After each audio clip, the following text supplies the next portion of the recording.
Hello అండర్లింగ్ family members, ఈరోజు అయితే చాలా మంచి న్యూస్ అయితే వచ్చిందనమాట మనకి. అంటే ఓటీసీ అనేది ఎప్పుడు ఉండొచ్చు ఏంటనేది ఈ వీడియోలో అయితే తెలుసుకుందాం విత్ ప్రూఫ్తో. ఇంకా అంతేకాకుండా ఏంటంటే మనకి ప్రైస్ అనేది ఎంత ఉండొచ్చు ఏంటి అనేది చెప్పేసి ఒక పోస్ట్ అయితే ట్విట్టర్లో రావడం అయితే జరిగిందనమాట. సో దాని ప్రకారంగా అసలు ఎంత ఉండొచ్చు ఏంటి అనేది ఎస్టిమేషన్ మాత్రమే అని మెన్షన్ చేశారు వాళ్ళు కూడా. సో అది కూడా చూద్దాం. ఇవన్నీ కూడా మనం తెలుసుకోవాలి కాబట్టి తెలుసుకుందామండి. ఎక్కువగా మనం హైప్ అనేది మన మైండ్లో పెట్టుకోకూడదు. ఎప్పుడు కూడా తక్కువలో ఉంటే మనం ఎక్కువగా ఉందనుకోండి హ్యాపీగా ఫీల్ అవుతాం. సో అదైతే మనం పాటించాలన్నమాట. ఈ వీడియోలో అయితే కొన్ని విషయాల గురించి అయితే మనం డిస్కస్ చేద్దాం. ఇంకా మన ఛానల్ని సబ్స్క్రైబ్ చేసుకున్న వాళ్ళు సబ్స్క్రైబ్ చేసుకోండి. ఇష్టమైతేనే సబ్స్క్రైబ్ చేసుకోండి. మళ్ళీ నేను ఏదో బలవంతం చేస్తున్నట్టు ఫీల్ అవుతున్నారు కొంతమంది. సో ఇష్టమైతేనే నాకు సపోర్ట్ చేయాలని అనుకుంటేనే లైక్ చేయండి, ఓకేనా? అదండి, ఇంకా మనం టాపిక్లో అయితే వెళ్ళిపోదాం. సో ఫస్ట్ అయితే మనకి ఓటీసీ ఎప్పుడు స్టార్ట్ అవుతుంది అని చాలామంది అయితే అడుగుతున్నారు. సో దాని గురించి మనం అసలు ఓటీసీ అంటే ఏంటి, దీని గురించి అసలు ఇది ఏ విధంగా ఉంటుంది ప్రాసెస్, ఇది మనకి ఏ విధంగా అడ్వాంటేజ్ అవుతుంది డిసడ్వాంటేజ్ అవుతుంది, ఇవన్నీ కూడా మనం తెలుసుకుందాం. సో స్కిప్ చేయకుండా చూడండి. ఫస్ట్ ఓటీసీ అంటే ఏంటనేది మనం అయితే తెలుసుకుందామండి. ఓటీసీ అంటే ఓవర్ ద కౌంటర్, అంటే ఎక్స్చేంజ్లో ఇప్పుడు చూసుకున్నట్లయితే బైనాన్స్ కావచ్చు, ఓకేఎక్స్ వంటివి లేకుండా డైరెక్ట్గా ఎవరైతే బయర్స్ కొనుక్కునే వాళ్ళు ఎవరైతే ఉంటారో సెల్లర్స్ బయర్స్ మధ్య జరిగే ఒక ట్రేడింగ్నే ఓటీసీ మార్కెట్ అంటారనమాట. అంటే మనకి ట్రెజరీ కంపెనీస్ కూడా డైరెక్ట్గా ఓటీసీ నుంచే కొనుక్కోవాలని చెప్పేసి మన ఇంటర్లింక్ వాళ్ళు ఎలా అయితే అనౌన్స్ చేశారో అలాగా ఓటీసీ మార్కెట్ అంటే ఇద్దరు వ్యక్తుల మధ్య జరిగేటటువంటి ట్రేడింగ్నే ఓటీసీ అంటారు. సో దీని గురించి ప్రాసెస్ అనేది అసలు ఎవరు చేస్తారు ఏంటి ఇదైతే మనం కొంచెం తెలుసుకుందాం. ఇక్కడ సింపుల్గా చెప్పాలంటే నార్మల్ ఎక్స్చేంజ్లో ట్రేడింగ్ అనేది ఏ విధంగా ఉంటుందంటే మనమే బైనాన్స్లో కాయిన్ కొంటాం కదా, అప్పుడు కొన్నప్పుడు ఏం జరుగుతుంది, గ్యాస్ ఫీ పడుతుంది, మనం ఎంత కొన్నాం ఏంటనేది హిస్టరీ కనపడుతుంది కదా. ఇంకా ప్రైస్ అనేది ఓపెన్ మార్కెట్లో డిస్ప్లే అవుతూనే ఉంటుంది, అందరికీ తెలుస్తుంది. ఇంకా గ్యాస్ ఫీ ఉంటుంది, ట్రేడింగ్ ఫీ కూడా ఉంటుందన్నమాట. సో ట్రేడింగ్ చేసినందుకు. సో ఇది నార్మల్ ఎక్స్చేంజ్లో జరిగేటటువంటి ట్రేడింగ్. ఇప్పుడు ఓటీసీ మార్కెట్లో జరిగేటటువంటి ట్రేడింగ్ గురించి అయితే మనం మాట్లాడుకున్నట్లయితే లార్జ్ బయర్స్ అంటే ఇప్పుడు కొంతమంది ఉంటారనమాట మన ఇంటర్లింక్లో స్టార్టింగ్లో జాయిన్ అయ్యి చాలా మంచి లీడర్స్ ఉంటారు. వాళ్ళకి కొన్ని కోట్లల్లో టోకెన్స్ అయితే ఉన్నాయన్నమాట. పెద్ద పెద్ద వేల్స్ అంటారనమాట, తిమింగళాలు అంటారు కదా, ఆ టైప్లో ఎవరైతే అలా ఎక్కువగా ఎక్కువ టోకెన్స్ ఉన్నటువంటి ఎవరైతే ఉంటారో వాళ్ళకి సంబంధించి చూసుకుంటే డైరెక్ట్గా సెల్లర్స్తో మాట్లాడుకోవడం జరుగుతుంది. వాళ్ళు అప్పుడు ఒక ఫిక్స్డ్ రేట్కి సెల్లర్స్కి ఇద్దరికి ఇష్టమైంది అనుకోండి ఒక ప్రైజ్, అంటే నేను టోకెన్కి ఎంత ఇస్తాను, మీకు ఇష్టమైతే ఇవ్వండి, లేదు ఇట్లా వీళ్ళైతే డిస్కషన్ అనేది చేసుకుంటారు. సో ఇద్దరికి ఒక ప్రైజ్ అనేది నచ్చుతుంది కదా, ఆ ప్రైజ్కి అయితే వాళ్ళు ఫిక్స్ అవుతారు. ఫిక్స్ అయిన తర్వాత వాళ్ళిద్దరి మధ్య జరిగేటటువంటి ట్రేడింగ్ని ఇక్కడ ఓటీసీ అంటారనమాట. మీకు ఎగ్జాంపుల్స్తో సహా క్లియర్గా చెప్తున్నాను.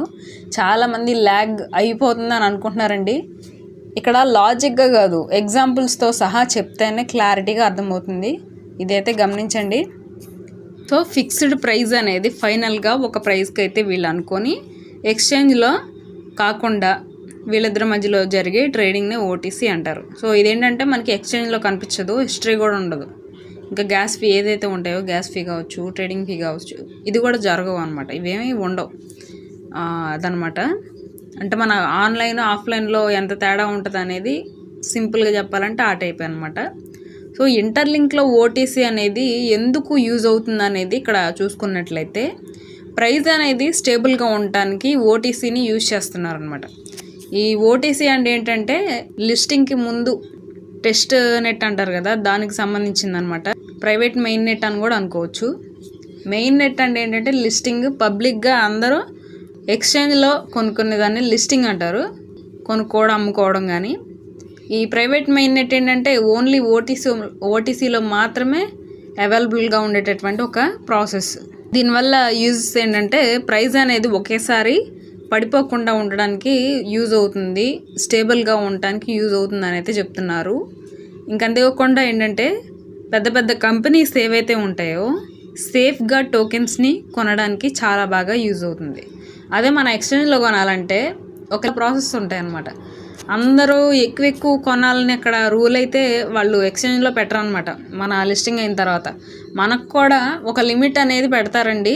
లిస్టింగ్ తర్వాత అన్ని టోకెన్స్ కూడా మనం ఒకేసారి వెరిఫైడ్ ఐటీఎల్గా కన్వర్ట్ అయిన తర్వాత మనం అన్నీ ఒకేసారి అయితే అమౌంట్గా కన్వర్ట్ చేసుకోలేము. ఒక లిమిట్ అయితే పెడతారు. ఆ లిమిట్ వరకే ఎవరైనా సరే అమ్ముకోవడం కొనుక్కోవడం కానీ చేయొచ్చు అని అయితే మనకు ఒక లిమిట్ అనేది ఉంటుందన్నమాట.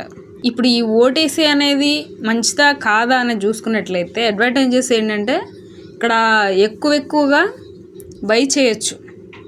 అంటే మన ఎక్స్చేంజ్తో పోలిస్తే ఎక్స్చేంజ్లో లిమిట్స్ ఉంటాయి, ఇంతవరకే మీరు వెళ్ళాలని చెప్పేసి ఒక లిమిట్ అనేది పెడతారు. కానీ ఇట్లా అయితే ఎంత ఇష్టమైతే అన్ని టోకెన్స్ కానీ ఐటీఎల్ కానీ వీళ్ళు కొనుక్కోవడం కానీ ఏదైనా సరే చేయొచ్చు అనేది చెప్తున్నారు. ఇంకా ఓపెన్ మార్కెట్కి ప్రెజర్ అనేది చాలా తక్కువగా అయితే ఉంటుందని అయితే చెప్తున్నారు. ప్రైస్ క్రాష్ అవ్వడం కూడా చాలా తగ్గుతుంది అని అయితే చెప్తున్నారు అనమాట. ఇంకా ప్రాజెక్ట్ ట్రస్ట్ కూడా చాలా పెరుగుతుంది అనమాట. ఇంకా ఇప్పుడు డిసడ్వాంటేజెస్ చూద్దాం. స్మాల్ యూజర్స్కి డైరెక్ట్గా యాక్సెస్ అనేది మ్యాక్సిమం ఉండకపోవచ్చు అని అయితే చెప్తున్నారు.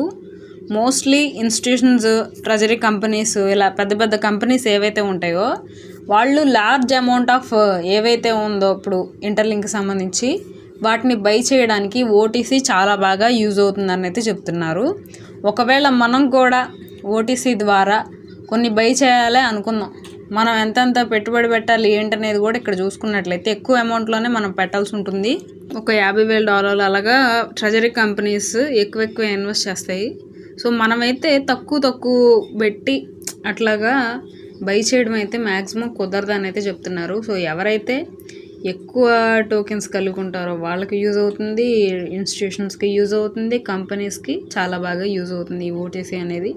సో ఇద్దరు వ్యక్తుల మధ్య కాబట్టి ప్రైస్ అనేది చాలా తక్కువ ఉండొచ్చు, ఎక్కువగా ఉండొచ్చు అనమాట. నష్టాలు ఎక్కువ జరుగుతాయని చెప్పుకోవాలి మనలాంటి చిన్న మైనర్స్కి. ఎందుకంటే టోకెన్స్ చాలా తక్కువగా ఉంటాయి కాబట్టి మనం లిస్టింగ్ టైం వరకు వెయిట్ చేసామనుకోండి, అప్పుడు కొంచెం మంచి ప్రైస్ అనేది ఉంటుంది.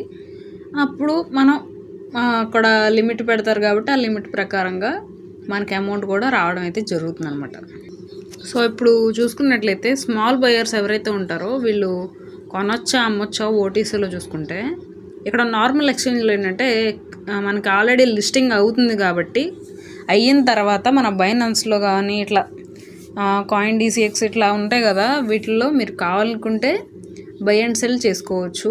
ఓటీసీలో అయితే ప్రైస్ అనేది అటు ఇటుగా అయితే ఉంటుందన్నమాట. ఎక్కువ శాతం ఎవరైతే స్మాల్ బయర్స్ ఎవరైతే ఉంటారో వాళ్ళకి కొంచెం నష్టం అనేది జరిగే అవకాశం ఎక్కువగా అయితే ఉంటుంది. కంపెనీస్కి, ఇన్స్టిట్యూషన్స్కి, ఇంకా పెద్ద ఎవరైతే ఎక్కువ టోకెన్స్ కలిగి ఉంటారో వాళ్ళకి మాత్రం ఎక్కువగానే లాభం అనేది ఉంటుంది. కానీ ఇలాగా తక్కువ టోకెన్స్ ఉన్న వాళ్ళకి నష్టం అనేది జరిగే అవకాశాలే ఉన్నాయన్నమాట. సో మనం మ్యాక్సిమం ఏంటంటే లిస్టింగ్ వరకు వెయిట్ చేయడం అనేది చాలా మంచి పని అనమాట. ఈ లోపల ఎవరైతే బై చేయాలని అనుకుంటున్నారో మీ ఇష్టం అండి, మనం చెప్పేదేం లేదు. సో వెయిట్ చేస్తే మాత్రం బెటర్గా ఉంటుందని చెప్పేసి నా ఒపీనియన్ అనమాట. నెక్స్ట్ ఏంటంటే ప్రైస్కి సంబంధించి ఒక పోస్ట్ అయితే వచ్చింది, అది ఇక్కడ నేను స్క్రీన్ మీద ఇస్తాను. చూసుకున్నట్లయితే అక్కడ మనకి ఏం చెప్తున్నారంటే వాళ్ళు ప్రైస్కి సంబంధించి ఇంత ఉండొచ్చు అని చెప్పేసి ఎస్టిమేషన్ మాత్రమే వేసి ఒక క్వశ్చన్ మార్క్ లాగా అయితే వదిలేశారనమాట. ఇక్కడ MACD అనేది ఏంటంటే ప్రైస్ అనేది అది ప్రెడిక్షన్ చేసేటటువంటి ఒక ఇండికేటర్ లాంటిది. అది చెప్తుంది అనమాట ఇంటర్లింక్కి సంబంధించి ప్రైస్ అనేది ఎంత ఉండొచ్చు ఏంటి అనేది. 2026 జనవరి 31 కల్లా ఒక $1 ఇట్లాగైతే సెన్స్ అనేది ఉంటుంది. ఆ తర్వాత ఇంకొంచెం ఇంక్రీజ్ అనేది అవుతుంది, స్మాల్గా గ్రోత్ అవుతుంది, స్టేబుల్ అనేది ఉండబోతుంది అని అయితే చెప్తున్నారు. కానీ మనకి ఇక్కడ ఒకేసారి పెరిగి ఒకేసారి పడిపోవడం అనేది జరగదు, నిదానంగా పెరగడం అనేది జరుగుతుందని అయితే చెప్తున్నారు అనమాట. సో ఇది చాలా మంచి విషయం, ఎందుకంటే ఒకేసారి ప్రైస్ అనేది పెరిగి అందరూ ఎక్కువసారి అమ్ముకుంటారు కదా. ఇప్పుడు లిస్టింగ్ తర్వాత ప్రైస్ అనేది పెరిగింది అనుకోండి, లిస్టింగ్కి ఒక $5 ఉందనుకోండి, $5 అంటే అందరికీ కూడా టోకెన్స్ అనేవి అమ్ముకోవాలని అనుకుంటారు కదా ఐటీఎల్ని. సో ఐటీఎల్ని అమ్ముకోవాలని వస్తారు, మళ్ళీ ఎక్కువ మంది అమ్మడం వల్ల ప్రైస్ అనేది పడిపోతుంది. దానివల్ల చాలా నష్టాలు కూడా వస్తాయి. కాబట్టి అలా కాకుండా స్టేబుల్గా స్లోగా పెరిగే విధంగా అయితే ఉందని చెప్పేసి వీళ్ళు ప్రొడిక్షన్ అనేది చేస్తున్నారు. అది మనకైతే చెప్తున్నారు.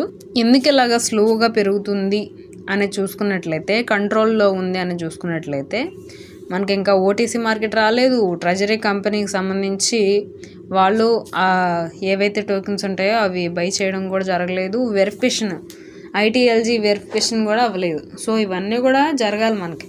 ఇవన్నీ జరిగిన తర్వాత మళ్ళీ ప్రైస్ అనేది పెరిగే అవకాశాలు ఎక్కువగా అయితే ఉన్నాయన్నమాట. సో ఇదైతే గమనించండి. వీడియో ఇన్ఫర్మేటివ్గా అనిపిస్తే వీడియోకి లైక్ చేసి, అంతేకాకుండా టాప్ 51 ఈవెంట్ ఉంది కదా, ఆ ఈవెంట్కి సంబంధించి వీడియో చూడండి. మీరు సింపుల్గా ఎలా పాయింట్స్ని సంపాదించుకోవాలనేది నేను ఆ వీడియోలో అయితే చెప్పాను అనమాట. మీకు ఇష్టమైతే నాకు సపోర్ట్ చేయాలని ఉంటే నా రెఫర్ కోడ్ని అయితే ఎంటర్ చేయండి. ఎవరైతే నా బ్రదర్స్ ఉన్నారో, నా బ్రదర్స్ కావచ్చు, సిస్టర్స్ కావచ్చు, నాకు ఆల్వేస్ వాళ్ళు సపోర్ట్ చేస్తారు, నాకు తెలుసు. సో మీరు కూడా చేయాలనుకుంటే చేయండి. వీడియో ఇన్ఫర్మేటివ్గా అనిపిస్తే వీడియోకి లైక్ చేసి మన ఛానల్ని సబ్స్క్రైబ్ చేసుకొని సపోర్ట్ చేయండి. Thank you very much.